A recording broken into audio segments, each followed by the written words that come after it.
Hello বন্ধুরা, সবাই কেমন আছেন? আজকের ভিডিওতে আমরা এমন একটি বিষয় নিয়ে কথা বলবো যেটি আমরা কম বেশি সকলেই অনুভব করি। আপনার মোবাইলটি যখন কিনেছিলেন তখন যেরকম চার্জ থাকতো এখনও কি সেরকম চার্জ থাকে?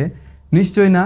কিছুদিন পর মনে হয় আপনার মোবাইলটি সারাক্ষণই চার্জে লাগিয়ে রাখতে হচ্ছে। আজকের ভিডিওতে আমরা জানবো কেন আপনার ফোনের চার্জ দ্রুত শেষ হয়ে যাচ্ছে আর এর সমাধানের উপায় বা কি, এবং কিভাবে এই সমস্যার সমাধান করতে পারেন। চলুন শুরু করা যাক। প্রথমে আমরা আলোচনা করব কেন চার্জ দ্রুত শেষ হয়ে যায়। এর কয়েকটি প্রধান কারণ আছে, সেগুলো এখন বলবো। এর মধ্যে একটি হচ্ছে আপনার স্ক্রিনের ব্রাইটনেস।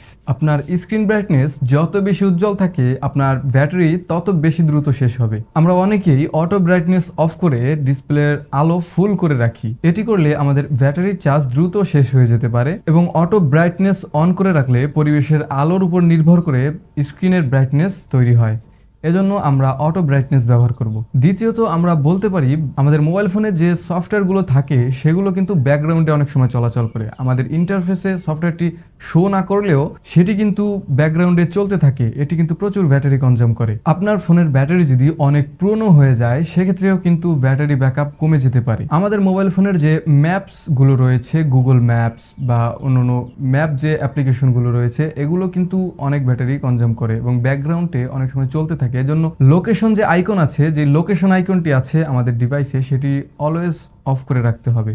এটি কিন্তু প্রচুর ব্যাটারি কনজিউম করে। আপনার মোবাইল ফোন যখন দুর্বল নেটওয়ার্ক সিগন্যালের সাথে কানেকশন থাকে তখন সেটি ভালো নেটওয়ার্ক পাওয়ার জন্য প্রচুর শক্তি খরচ করে। দেখবেন যে আপনার ডিভাইসটি অনেক গরম হয়ে যাচ্ছে, কারণ আপনার ডিভাইসটি তখন ভালো সিগন্যাল সার্চ করে। এজন্য আপনার ব্যাটারির চার্জ দ্রুত শেষ হয়ে যেতে পারে। এতক্ষণ আমরা জানলাম যে সমস্যাগুলোর কারণে সাধারণত ব্যাটারির চার্জ দ্রুত শেষ হয়ে যায়। এখন আমরা জানবো কিভাবে আপনার মোবাইলের চার্জ দীর্ঘ সময় ধরে রাখতে পারেন। আপনি ডিসপ্লের আলো কমিয়ে দিন, এরপর ব্যাকগ্রাউন্ডে যে অ্যাপগুলো চলাচল করে সেগুলোকে নিষ্ক্রিয় করে দিতে পারেন। এরপর লোকেশন যে চালু থাকে, যে লোকেশনটি আপনি অফ করে দিতে পারেন, এবং ব্যাটারি সেভিং মোড অন করে রাখতে পারেন। আরেকটি বিষয় হচ্ছে, আমরা যখন মোবাইল ফোন চার্জ করি তখন 90%-এর উপরে চার্জ করবেন না, এবং যখন মোবাইল ফোন ব্যবহার করতে করতে চার্জ শেষ হয়ে আসে তখন 20% আসার পরে অনেক মোবাইল ফোন নোটিফিকেশন দেয়, এবং তারপরে আমরা আর মোবাইল ফোন ব্যবহার করব না। যদি আপনি এই সাইকেলের মাধ্যমে মোবাইল ফোনটি চার্জ করেন সেক্ষেত্রে আপনার ব্যাটারি লাইফ